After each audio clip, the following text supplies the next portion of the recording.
The Tale of the Woman of Owari Province Recovering the Fine Woven Hemp Cloth, 18th. Once upon a time, during the reign of Emperor Shomu, there was a man named Owari no Kukuri in Nakajima district of Owari Province. He was a prominent official of the district. His wife was from Katawa village in Aichi district in the same province. She was the granddaughter of Dojo Hoshi. This woman was so graceful that her figure seemed as delicate as finely spun silk. She wove a fine hemp cloth for her husband, the district official, to wear. The quality of this cloth was unmatched in its precision and beauty. At that time, there was a provincial governor known as Wakasakurabe no Shek. During his tenure as governor, he saw the refined and exquisite clothing worn by the district official and took it from him, saying, "This clothing is not suitable for you," and refused to return it. When the official returned home, his wife asked him, "Why are you without your clothing?" The official answered, "The provincial governor said this and that and took it from me." His wife asked, "Do you regret losing that clothing?" The official replied, "I regret it deeply." Upon hearing this, the wife immediately went to the governor and asked, "Please return the clothing." The governor said, "Who is this woman? Quickly, throw her out."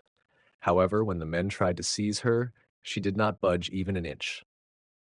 The woman then took the governor with 2 fingers, and while still seated, dragged him outside the gate of the provincial office, demanding the return of the clothing.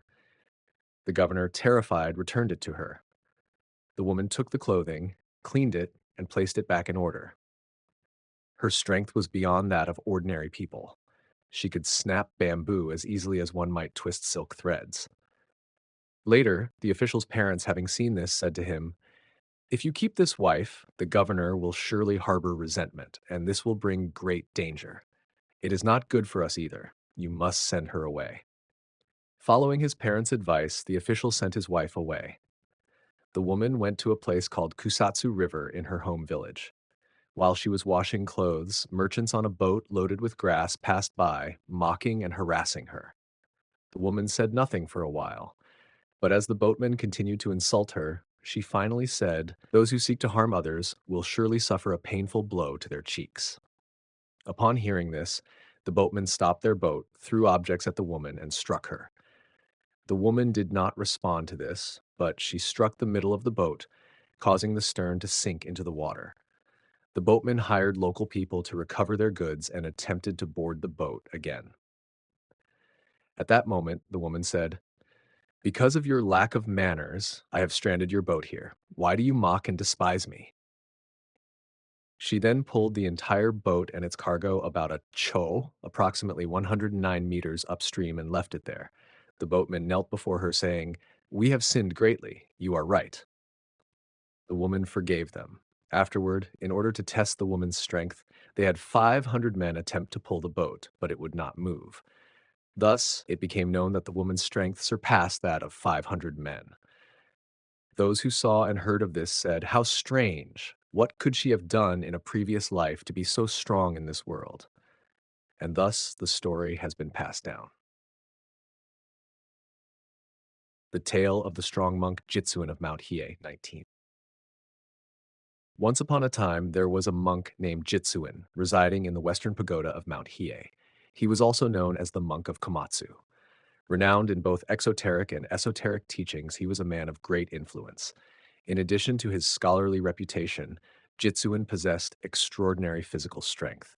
One day, while the monk was taking a nap, his young disciples, having heard of his immense strength, decided to test him. They brought 8 walnuts and placed them between his 10 toes while he was sleeping. The monk, though pretending to sleep, casually clenched his toes. The walnuts, once tightly gripped, shattered all at once. At another time, during Emperor Ichijo's reign, Jitsuin was invited to perform rituals at the imperial palace. While the monks had already departed, Jitsuin stayed behind and left late in the night, expecting to meet his disciples or attendants waiting for him outside. However, he only found their sandals, and neither the disciples nor the attendants were to be seen. Thus, Jitsuin set out on his own, walking from the gate of the palace under a bright moon toward Butoku Hall. As he walked, a man, lightly dressed, approached him and said, pointing, "Why are you walking alone? Allow me to carry you. I will carry you to your destination."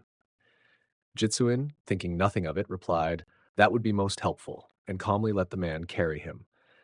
The man hoisted him onto his back and began running toward the crossroads of the Second Avenue near Nishinomiya Shrine. When they reached the spot, the man said, "Please get down here." However, Jitsuin replied, "This is not where I intended to go. I was planning to return to the temple."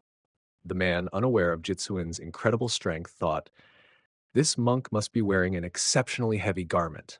He then tried to remove Jitsuin's clothing by force, swinging him roughly and yelling, "Why won't you get down? Don't you value your life? Just give me the clothes you're wearing." The man was about to turn around when Jitsuin, still on his back, firmly gripped the man's waist. It felt as though the man's waist was being squeezed by a sword. The man, finding the pain unbearable, said, "I was wrong to act this way. I thought I could easily overpower you, but I have clearly miscalculated. Please, allow me to bring you where you wish to go. Just loosen your grip a little, or else my waist will break." His voice was filled with desperation. Jitsuin replied, "That's what I wanted to hear," and loosened his grip slightly, allowing the man to stand up more easily. The man then asked, "Where do you wish to go?" Jitsuin said, "I was planning to go to the Pine Grove of En to view the moon, but because you brought me here, first take me to the Pine Grove and let me enjoy the moon there." The man, now obedient, carried him to the Pine Grove as instructed. When they arrived, the man begged, "Please get down now and let me go." However, Jitsuin refused, enjoying the moonlight, reciting poems and whistling to himself, making the man wait until the time had passed. Desperate, the man said, "I long for the horse track at Ukiyo no Baba. Take me there." To which the man replied, "Must I really go that far?" Seeing his reluctance, Jitsuin lightly pinched his waist again, causing the man to yelp in pain. "I will take you there, I will." And so the man carried him to Ukiyo no Baba. Once they reached the horse track, Jitsuin still refused to dismount and continued to recite poetry. Then he said, "Next, let's go down to Kitsuji no Baba. Take me there." Having no choice but to obey, the man carried him once again. From there, they continued, following Jitsuin's instructions, all the way to Nishinomiya. And so, throughout the night, the man carried Jitsuin from place to place, finally bringing him back to the temple at dawn before fleeing. Although the man got what he wanted, Jitsuin's robe, he had to endure a painful ordeal. Thus, it is said that Jitsuin was a monk of exceptional strength. Thus, the story has been passed down. The tale of the strong monk Kanzō of Hirosawa. Once upon a time, there lived a monk known as Kanzō, who resided in a place called Hirosawa. This man was no ordinary person. He was the son of Prince Shikibu no Miya. In matters of Shingon Buddhism, Kanzō was a figure of great importance. While Kanzō lived at Hirosawa, he also held the position of administrator at Ninnaji Temple. One day, when he decided to repair some damaged parts of the temple, a rope was tied to a large pillar to facilitate the restoration work. Every day, many craftsmen came to work on the repairs. After they had finished for the day and returned home, Kanzō thought, "I wonder how much progress the workers have made today." And so he put on his high wooden clogs, took his staff, and walked alone to the temple to inspect the repairs. As he was walking around the temple, observing the ropes tied around the pillars, a man dressed in black appeared before him.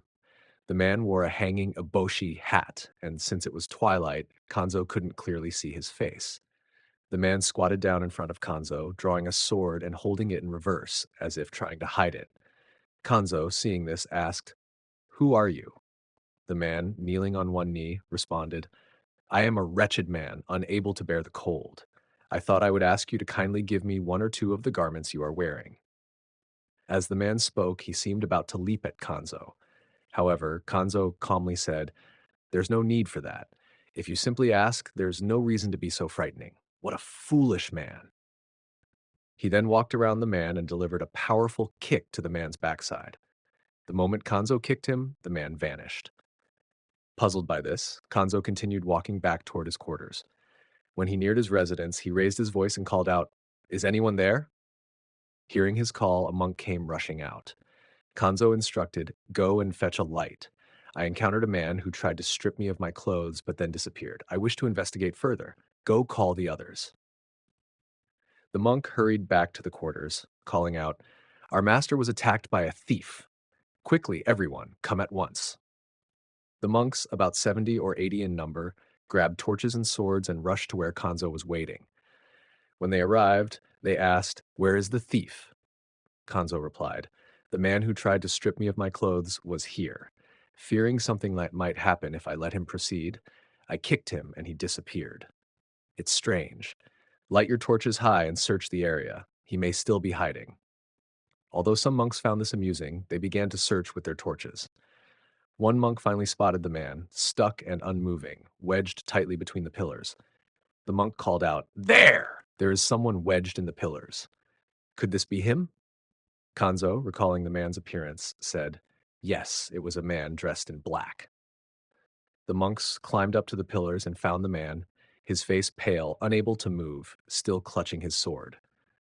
The monks took the sword, pulled him down from the pillar, and brought him before Kanzō. Once back at the quarters, Kanzō spoke to the man, saying, "Do not underestimate an old monk like me.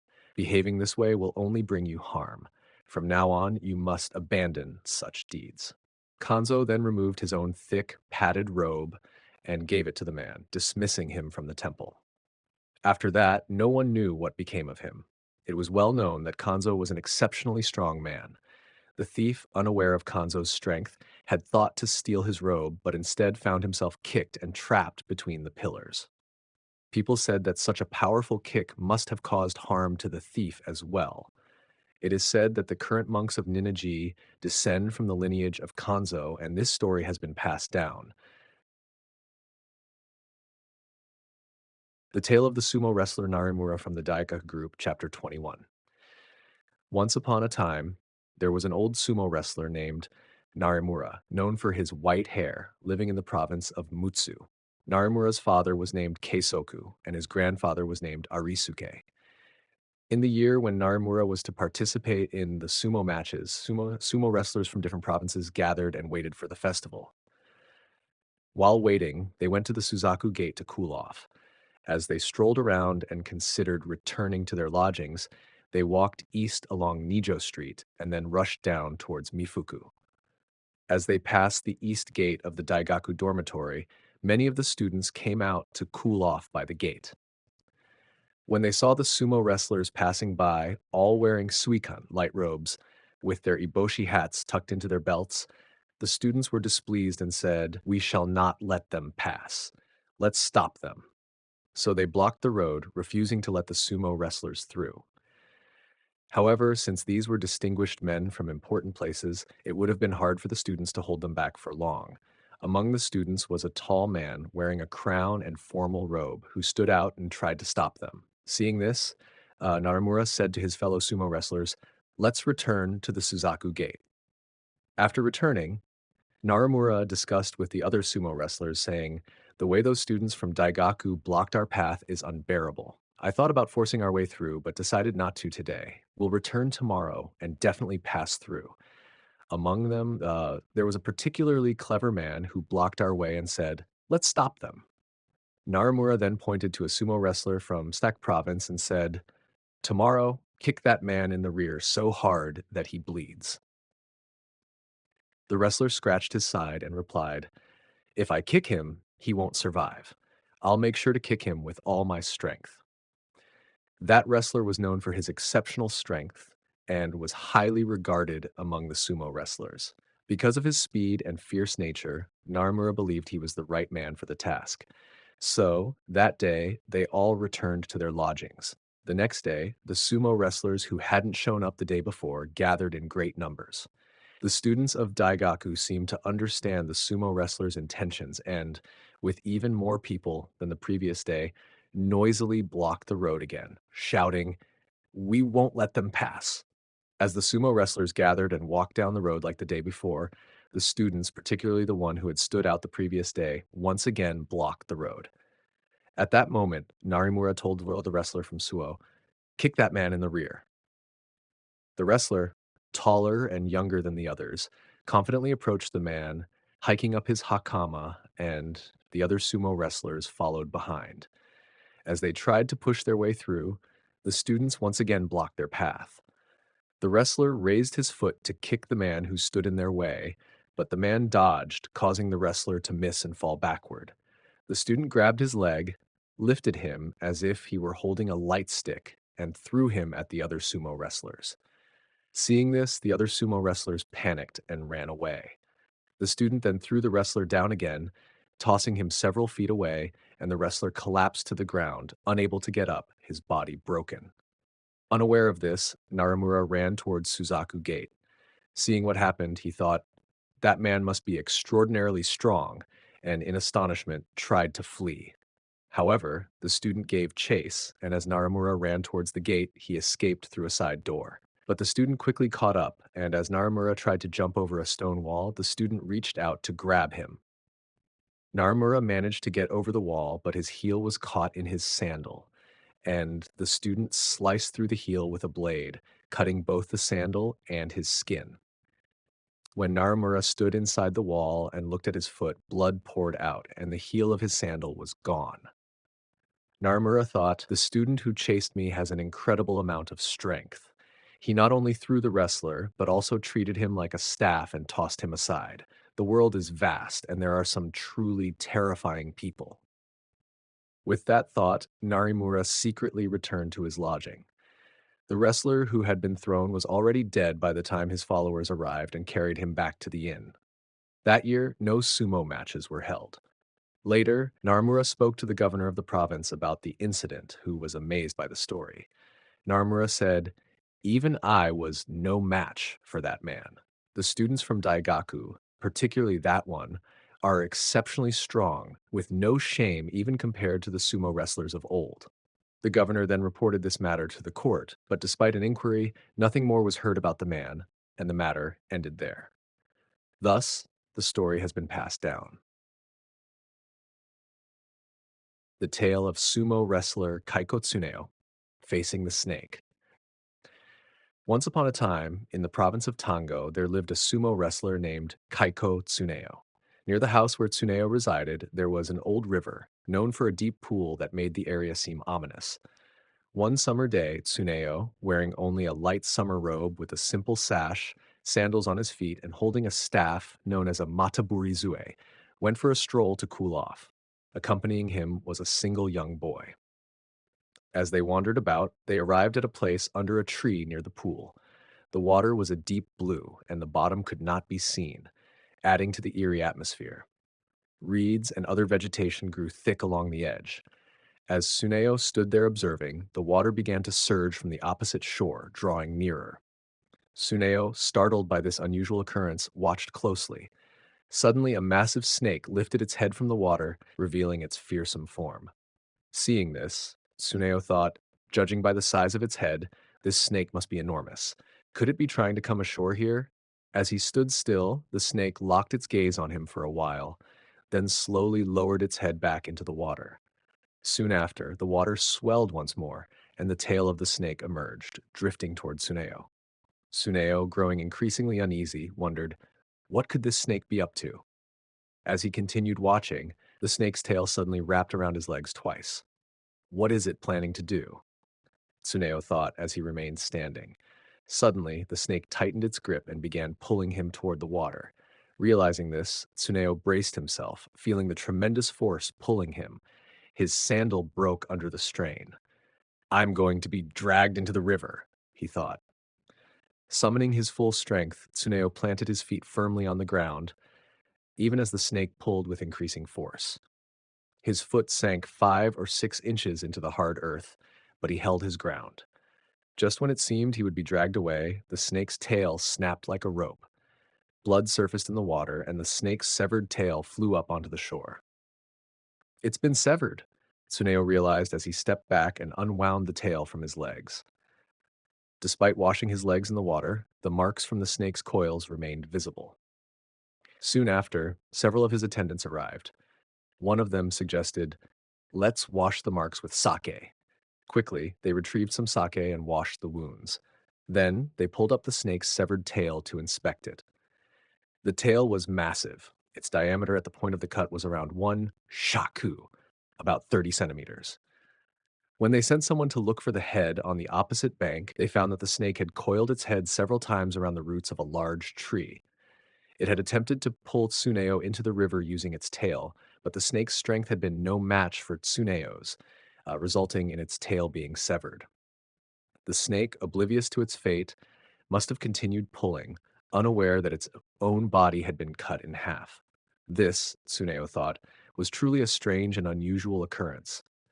Afterwards, Tsuneyo became curious. I wonder how much strength Snake possessed, he thought. He then had a large rope tied around his legs in the same way the snake had coiled itself, and asked 10 men to pull. However, the force was far less than what he had experienced with the snake. Adding 3 men, then 5 men, still did not match the strength of the snake. Eventually, it took 60 men pulling with all their might for Tsuneyo to say, "Yes, this feels about right." It is said that Tsuneyo's strength must have been equal to that of 100 men. Thus, the story of this remarkable sumo wrestler who fought a snake has been passed down.